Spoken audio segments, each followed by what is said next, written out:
Hello friends, welcome to our channel इतिहास हमारा। दोस्तों, जैसा कि आप सब लोग जानते हैं कि हम अपने इस चैनल पर इतिहास, धर्म और वास्तुशास्त्र के बारे में बताते हैं और उनसे जुड़ी हुई रोचक जानकारी आप तक पहुंचाते हैं।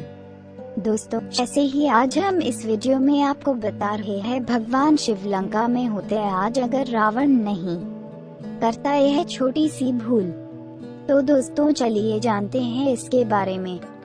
दोस्तों, झारखंड के देवघर स्थित प्रसिद्ध तीर्थ स्थल बैद्यनाथ धाम में भगवान शंकर के द्वादश ज्योतिर्लिंगों में 9वां ज्योतिर्लिंग है। यह ज्योतिर्लिंग वैसे तो सभी ज्योतिर्लिंगों में सर्वाधिक महिमा मंडित माना ही जाता है, लेकिन यह भारत देश का एकमात्र ऐसा स्थल है जहां ज्योतिर्लिंग के साथ शक्तिपीठ भी है। यही कारण है कि इस स्थल को हृदय पीठ या हार्द पीठ भी कहा जाता है।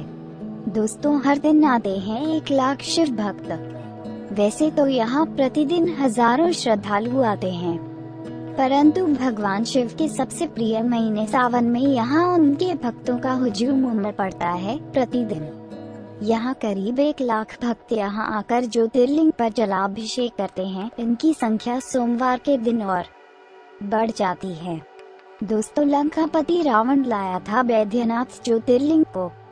दोस्तों, पौराणिक मान्यताओं के मुताबिक यह ज्योतिर्लिंग महान विद्वान लंकापति रावण द्वारा यहाँ लाया गया था। शिव पुराण के अनुसार शिव भक्त रावण ने अपनी कठोर तपस्या से भगवान भोलेनाथ को प्रसन्न कर उनसे वरदान मांगा था। इस वरदान में रावण ने भगवान शिव को कैलाश पर्वत से अपने साथ लंका ले जाने का इच्छा व्यक्त की थी। दोस्तों, इस पर भगवान शिव ने खुद लंका जाने से मना कर दिया, परंतु रावण को शिवलिंग ले जाने की सलाह दी। साथ ही उन्होंने रावण को इस ज्योतिर्लिंग को रास्ते में कहीं नहीं रखने की हिदायत दी थी, वरना यह लिंग वहीं स्थापित हो जाएगा।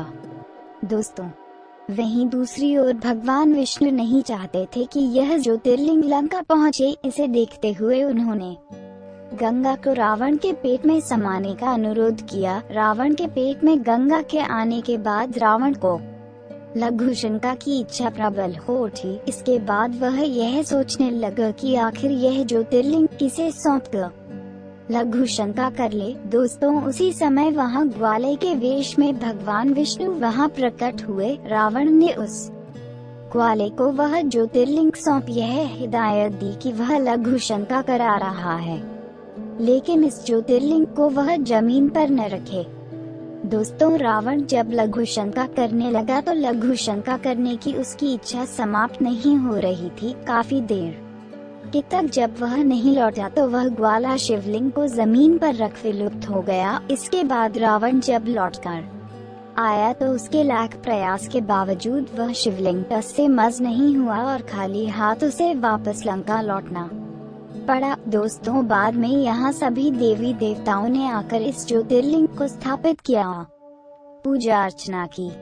दोस्तों, काफी दिनों के बाद बैजनाथ नामक चरवाहे को इस ज्योतिर्लिंग के दर्शन हुए और फिर वह प्रतिदिन इसकी पूजा करने लगा। इसलिए इस पावन धरती का नाम बैद्यनाथ धाम हो गया। शिव पुराण के अनुसार बैद्यनाथ ज्योतिर्लिंग की स्थापना स्वयं भगवान विष्णु ने की है। इस स्थान के अनेक नाम प्रचलित हैं, जैसे हरित की वन, चिता भूमि, रणखंड, रावणेश्वर, कानन, हृदय पीठ। बैद्यनाथ धाम को हार्द पीठ भी कहा जाता है और उसकी मान्यता शक्तिपीठ के रूप में है।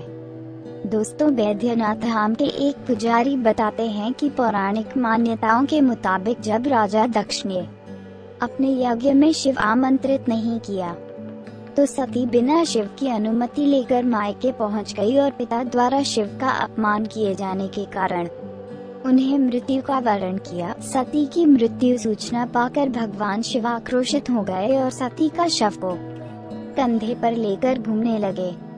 दोस्तों, देवताओं की प्रार्थना पर उन्मत्त शिव को शांत करने के लिए विष्णु अपने सुदर्शन चक्र से सती के मृत शरीर को खंडित करने लगे। सती के अंग जिस स्थान पर गिरे वह स्थान शक्तिपीठ कहलाए। कहा जाता है कि यहाँ सती का हृदय गिरा था, जिस कारण यह स्थान हार्द पीठ से भी जाना जाता है।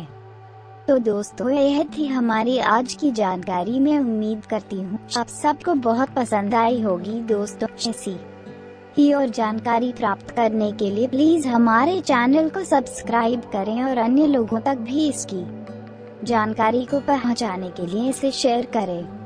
दोस्तों, हमें आपके सुझावों का भी इंतजार रहेगा, तो इसलिए कमेंट बॉक्स का इस्तेमाल करते हुए अपने कमेंट्स दीजिए।